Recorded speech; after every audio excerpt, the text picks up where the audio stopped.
Don't you think it would be awesome to remember every single thing? To never ever be able to forget anything? Well, you're wrong, and by the time I finish my story, you'll understand why. Before I go on, be sure to like the video and subscribe to the channel. If you do this in the next 5 seconds, make a wish, and I promise it will come true. Hit that notification bell too. Somehow, I was born with the extraordinary ability to remember everything. I could talk before I was a 1-year-old, and at first, everyone was obsessed with me. My parents boasted to everyone who'd listen, and my 2 older sisters, Monique and Maribel, were always telling their friends about their awesome sister Maddie. Many kids start talking early. There's probably nothing special about her, my grandmother said to my mom one evening.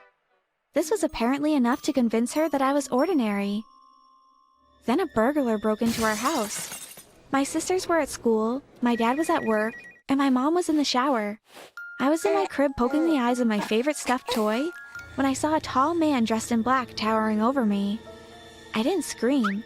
I just pretended to be a dumb baby. He picked up his phone, and I heard him say, "Yes, I'll be returning home when I'm done. Yes, 24 Park Lane, 5th floor, 2nd door. I'll have a big stash for us to sell soon." He made a goofy face at me, then went downstairs. I heard a few noises, and then the door slammed shut.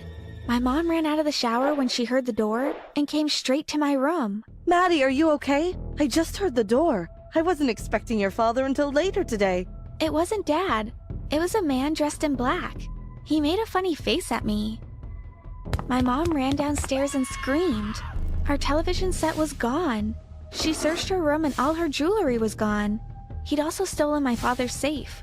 She called the police, who immediately came to our house. Tell them what he looked like, Maddie. He was tall, had blonde hair, black eyes, and a tattoo of a rabbit on his left cheek. "She's just a toddler. She can't possibly remember that. This can't be accurate," one of the policemen said. No, wait.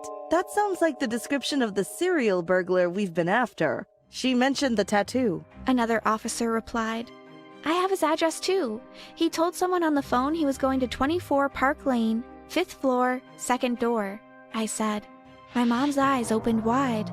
You heard all that, sweetie? "I guess it's worth a try. Let's see if we can catch this guy," a third policeman said. They left our house and my mom gave me a long hug and told me that she'd never leave me alone again when she went to shower. In about 30 minutes, there were news reporters at our house. They wanted to interview the parents of the toddler who helped to catch one of the worst burglars in our town. My parents were flattered and were happy that they could begin boasting about me again. It was confirmed that I was not normal. 2 years later, I started preschool, but it was pretty boring because I knew everything they were teaching the other kids. Sometimes, when the teachers needed a break, they'd ask me to teach and go to sleep. I know it sounds really funny, but this really happened. A year later in kindergarten, my new teacher told my parents I could skip to the 6th grade, but they decided that it might not be the best decision. Besides, what 6th grader would want to have a 5-year-old friend? I'd be too lonely. I made a friend named Stephanie, and although I was way smarter than she was, we played together like normal kids. She had a fantastic dollhouse, and we'd play with it for hours. As I continued growing, my sisters Monique and Maribel began struggling in school. I saw Monique crying one night over a bowl of popcorn while staring at the blank television screen. "What's wrong, Monique?" I asked. I got a 0 on my social studies quiz again. How come? You studied so hard the other night. Well, I didn't remember anything the next day. The teacher says if I don't pass the next one, I won't be able to go on the field trip with everyone else. She's so mean. Can I see the paper? She handed me the multiple choice quiz, and I instantly knew all the correct answers, although she was a few grades above me. But this is so easy, Monique. Here, I shaded the correct answers for you. Maybe the same questions will come on the next quiz. My sister smiled, but I could have sworn I saw her scorn as I left the room. The next week, she refused to speak to me, so I asked Maribel if something was wrong. She was really upset when you showed her the correct answers on her quiz. She thinks that you were showing off that you're a genius. Me? A genius? Of course! You get straight A's. Many people are jealous of you. They just don't say it. Heck, I'm jealous of you too sometimes. But I know it's not your fault. Let's just hope that Monique comes around. Years later, Monique was still barely speaking to me, but I was still friends with Stephanie. We ended up in all the same classes through elementary and middle school. Now we were going to the same high school, but it wasn't the same. She became very distracted by boys. She couldn't think straight around them, and she was obsessed with the idea of finding a boyfriend. She stopped studying, doing homework, or anything related to school. Steph, what are you doing with your life? You can't spend all your time obsessing over these guys. You've got to find a balance, I told her one day. She wasn't too happy about that, and stopped talking to me for about a week. Then, on the morning of our biology test, she sent me a note. It read, Hey, can you pass me the answers? I didn't have any time to study. Just show me while the teacher's head is turned away. I gave her the answers that time because it had been a very lonely week.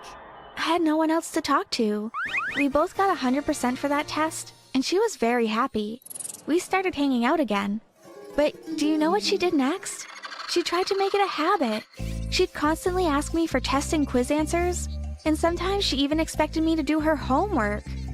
I did for a while, but eventually I told her I couldn't do it anymore. I hated being a dishonest person, and giving her the answers wasn't really helping her. She didn't see it that way, and she made school a total nightmare for me. As I was walking through the hallway one morning, Kevin, a boy from my math class, said, Wow, Maddie, I didn't know you were capable of doing something so horrible. "What do you mean?" I asked. You stole Stephanie's boyfriend. Isn't she your best friend? What? She said she caught you two kissing in the computer lab yesterday. That's ridiculous. She doesn't even have a... But he was gone before I could finish. That day, everyone was pointing fingers at me and calling me boy snatcher. The next week, there was a new rumor. Stephanie had told everyone I stole $100 from her purse, which was also ridiculous because she never had that much money. She continued spreading rumors, and after a month, no one would talk to me. I was really sad, and I even considered asking my parents to just let me write the college entrance exams so I could leave high school. Monique still wasn't talking to me, so I decided to talk to Maribel about my situation over breakfast. Maybe something is wrong with her. Have you tried talking to her? She stopped talking to me completely, then started spreading these rumors. I sort of want to throw a bucket of paint in her face, but I also miss my friend. She's been my best friend since kindergarten. Well, maybe you should try to talk to her and find out exactly what's wrong. Then you can decide whether to end the friendship for good or to try to make it work. I took my sister's advice and walked over to Stephanie's house that night. When I got there, all of her lights were on, and I could see her standing in her living room. It took me a while to notice the woman standing next to the window staring inside. I walked closer to the door and rang the bell while looking at her strangely. As soon as she noticed me, she ran away. What do you want? Stephanie said as she opened the door. Someone was just standing here looking through your window. Yes, you freak. Why are you at my house? I just want to talk. I don't understand how we were best friends, and now we're like enemies. I don't understand what I did wrong, and why you're treating me like this. It's because you're a nerd and a loser. You think you're better than everyone because you've got a perfect memory. Well, that's all you have. You're not beautiful and you'll never get as many boys as me. Good luck making anything out of yourself just for being smart. I'm sure your perfect memory will pay off someday. Now go away. I've got better things to do. She then slammed the door in my face. I cried all the way home, and when I got there, I was just plain angry. But my mood changed as soon as I walked into the living room. Whoa, look at this, Maddie. Maribel said. She was watching the news. A reporter was just explaining that a female prisoner had escaped and that she was very dangerous. Her picture showed up on the screen, and I gasped. It was the same woman who was looking through Stephanie's window. "Oh my God," I said. What? Maribel replied. Nothing. Nothing at all. I smiled and thought this should be exciting. I could call the police and try to protect Stephanie, but she was so mean to me, so why should I care? Instead, I decided to find out all I could about this woman and why she decided to show up at Stephanie's house. The next week, I searched online. went to the library, and even to the police station to see if I could get her records. I tried my luck, and eventually, my hard work paid off. Her name was Kathy Young.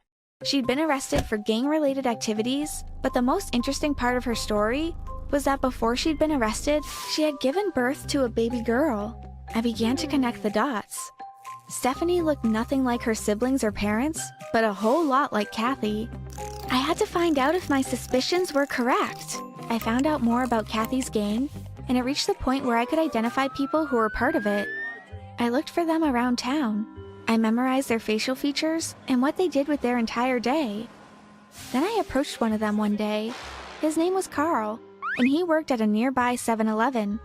"I need to talk to Kathy," I said. What are you talking about? "I know you know where she is hiding. Listen, I'm not a cop or anything. It's about her daughter. Please trust me, I'm not dangerous." He hesitated for a few minutes, then finally said, Okay, come back here around 7. I'll take you there. That night, he was waiting for me outside. A black car pulled up and I got inside. They drove a few blocks away until we came to a house that wasn't the least bit suspicious. Kathy was waiting for us inside, looking very confused. You were the girl I saw the other night. "Yes. Listen, I have something important to ask you. That girl you were looking at through the window, is she your daughter?" Yes, that's Amber. How do you know? Who are you? "Well, her new parents named her Stephanie. We used to be friends." What a stupid name. Why are you here? "I'm not sure." Can you help me? "With what?" I want her back. I'm finally out of prison, and I've got to continue hiding because they're looking for me. I can fly safely to another country because I've got connections, but I don't want to leave without my daughter. Now, you're probably thinking that Stephanie, who really believed that the people she lived with were her biological parents, would hate flying away with a woman who was a stranger. We were best friends, and I knew that she'd hate that. But I felt like I hit the jackpot. After she was so mean to me, she deserved to be kidnapped by a stranger. And maybe if she was gone, the people at my school would stop being so mean to me. So I did it. I gave them Stephanie's entire schedule and a list of every single place she could possibly be after school and on weekends. Like she said, my perfect memory was going to pay off. It was about to ruin her life. By the next week, it was all over the news. Stephanie had vanished, and there was absolutely no trace of her. Maybe I will hear from her again when we're much older. I don't really care at this point. I think she deserved it. I do feel sorry for her adoptive parents, though. But they'll get over it, I'm sure. One day, I was doing homework in the living room when someone knocked on the front door. I opened it and found a strange man standing there. He had a creepy smile on his face, and he smelled really weird. "Hi, I'm Roger. I'm looking for your mom. Is she home?" "No. She's at her stupid job and she won't be back until midnight." I was starting to close the door in his face when he suddenly pushed it back open. I screamed. I thought he was going to hurt me, but then he pulled out a wallet from his back pocket and gave me a $100 bill. He said he'd give me the money if I let him wait inside, so I let him in. The man sat on the couch and said, "I know you don't remember me, but I know you, Emily." This was so weird, but before I could ask how he knew me, he closed his eyes and fell asleep on the couch. A few hours later, my sister Olivia came home. All my sisters hate me because I'm smarter than all of them combined, but I don't care about their stupid opinions. When Olivia saw the man on the couch, she screamed, "Who is that?" She threw water on the man's face to wake him up. How dumb is that? The man stood up and said, "Olivia, is that you? Oh my God, you were only 7 when I left. I'm your father, remember?" What was he talking about? Our father was in the Navy. He left years ago. A few months after he was deployed, we got a letter saying that he'd passed away. But my dumb sister ran towards him and gave him a hug. Olivia said, "Dad, I can't believe you're back!" Olivia whipped out her phone and started recording. "What's up, guys? You won't believe what just happened. My dad came back from the dead!" Just then, the phone rang. I answered it. It was my high school principal, and she was looking for our mom. Since she wasn't home, I let Dad answer the phone. He frowned while the principal talked to him. They talked for a while. After he hung up the phone, he said, "Olivia, did you really call your teacher a stupid cow? You can't talk to your teacher like that." Olivia said, "Dad, can you stop? I already got earfuls from Mom. Ugh, I thought you were better." Olivia stood up and left. Dad asked me where she was going, and I said, she'll probably go and meet up with her shallow boyfriend, who only cares about her money and pretty face. Dad scratched his head, then asked me where the bathroom was. Inside the bathroom, doing her makeup, was Isabel. Being the oldest sister, She recognized Dad immediately. She said, "Dad?" Because of the shocking sight, Isabel almost passed out. Dad asked me what was wrong with her, so I said, "Oh, nothing. It's probably just her hormones. She's pregnant, you know." Dad was happy when he heard the news. He said, "Your mom and I got married when we were 19 too." "Oh, Dad," I said. "Isabel's not married. She just got knocked up by her boyfriend." Isabel woke up and got back on her feet. She said, "Dad's home? What if Mom finds out? She'll send him away." Isabel was right. Mom shouldn't know because she had a new boyfriend. So Isabel and I thought of a plan. We would hide Dad in the basement in the meantime. Isabel told him, "You can stay in the basement with Brad." Dad asked who Brad was, so I told him that Brad was Isabel's boyfriend. He was an artist, or so he said. Truthfully, he was just a wannabe musician who played dumb gigs at bars for dumb people. I took Dad to the basement. When we got there, Isabel and Brad were shouting at each other. Brad said, "Your dad can't stay here. This place is cramped enough for just me." Olivia replied, "Well, this isn't your house, is it? You have no choice." Brad said, "Look, it's either him or me. If he stays, I'm leaving." Dad couldn't take it anymore. He kicked the door totally open and walked over to Brad. Then he shouted, "You can't talk to my daughter like that." It was awesome. See, Brad had anger issues, but he was also very immature. Every time he and my sister fought, he would stay up all night and play his guitar really loudly, and he wasn't even any good at it. One day, they got into a fight, and I couldn't study for a test and got an A-. I was so mad at him. I told him off, but he called me a brat and said music was so much more important than education. Yeah, like I'm going to take life advice from a loser living in my basement. This was the first time that someone had put Brad in his place. I was so glad that we finally had a dad at home, but Isabel wasn't happy. No matter how many times she and Brad fought, she always defended him. She screamed at Dad, "Get out! You can't treat the father of my child like this!" Dad tried to explain, but she said, "He's better than you. At least Brad is here to watch his child grow up, unlike you." Even though he didn't say anything, Isabel clearly hurt his feelings. I could see the pain in his eyes. So I said, "Come on, Dad. You can stay in the attic instead." We made our way upstairs. Outside, I saw headlights coming into the driveway. Mom was home. I panicked. I said, "Hurry up, Dad." It was Tuesday, so Henry would be staying over tonight. Dad and I ran up the stairs just in time. I gave him some pillows and a blanket, some food and water, and a phone so he could text me if he needed anything. Dad asked, "How long do I need to stay here?" I didn't know, so I explained the situation to him. When we were told that Dad had passed away during deployment, Mom had taken it really hard. She was sad all the time and got fired from several jobs. Then, she had to give up 4 of my sisters for adoption because she didn't have the money to take care of all of us. She was really lonely until she met Henry. I said, "Dad, Mom is dating someone. His name is Henry. You know, your best friend." Dad was shocked and said, "Oh God, how could they do that to me?" I told Dad to calm down because Sophia was sleeping downstairs. She was always a sleepyhead. She was my youngest sister, and if she found out about all this, she might tell Mom. Dad said he understood and that he would wait until we were ready to tell Mom about him. Days passed, and it was getting harder and harder to hide Dad in the attic. My sisters were still mad at him, so they were no help. And Isabel's chatty boyfriend made it even harder to keep it secret. One day, we were eating breakfast with Mom and Henry, and Brad said, "Hey, what happened to your dad?" Luckily, Mom didn't understand what he was trying to say. She said, "He passed away years ago. Didn't Isabel tell you?" I kicked him under the table so he would stop talking, and he grinned at me, teasing me. I wanted to punch him. Ugh, so annoying! Suddenly, Henry stood up. He told us that he had an announcement to make. Uh-oh. Henry said, "Girls, your mother and I are getting married." Mom looked so excited. She was finally happy after so many years. But my sisters and I were looking at each other. I knew we were all thinking the same thing. This wedding can't happen. After Mom and Henry left for work, my sisters and I went to the attic to talk to Dad. Isabel and Olivia were still mad at him, so I had to break the news. He said, "What? This can't be happening. She's still married to me. Girls, we need to stop the engagement." Isabel said, "And why would we help you? We had to be separated from our 4 sisters because you left. I will never, ever forget." Dad tried to explain that it wasn't his choice, but my sisters weren't listening. Olivia said, "It doesn't matter what happened to you. You can't come here after everything and pretend like nothing happened. You abandoned us, so we're abandoning you." Isabel and Olivia left me and our youngest sister Sophia in the attic. Of all my sisters, she was the only one who was nice to me. But that was only because I did all her homework for her, so she wouldn't flunk out like Olivia did. Because I was helping her with school, she promised she wouldn't tell Mom and Henry about Dad. But she also said, "Henry's a great guy. To be honest, I would rather have him as a dad. But whatever, what's your plan?" Dad and I talked, and we decided to find dirt on Henry. I never liked that guy.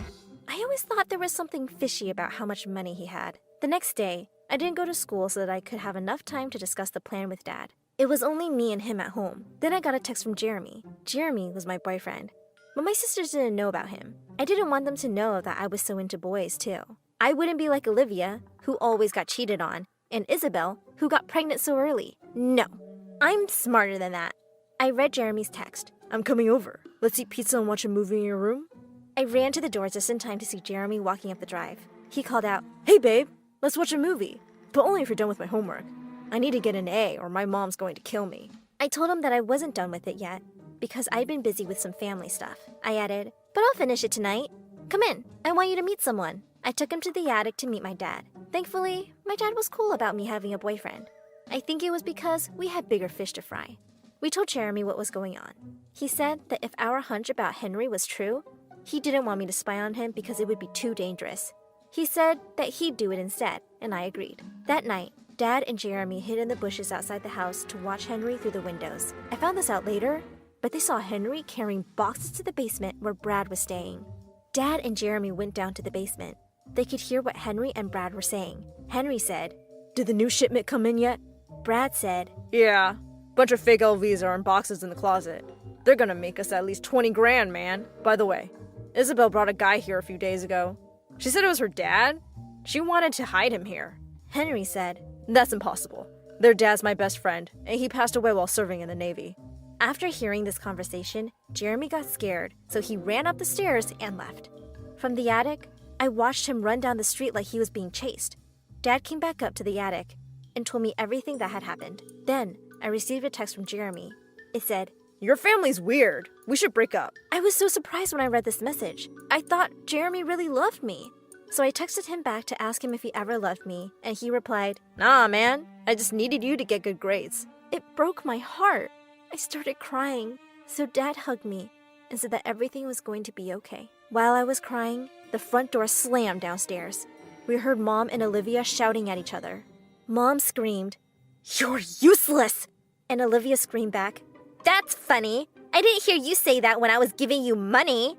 I wiped my tears dry and went downstairs. Everyone was there while Mom and Olivia were fighting.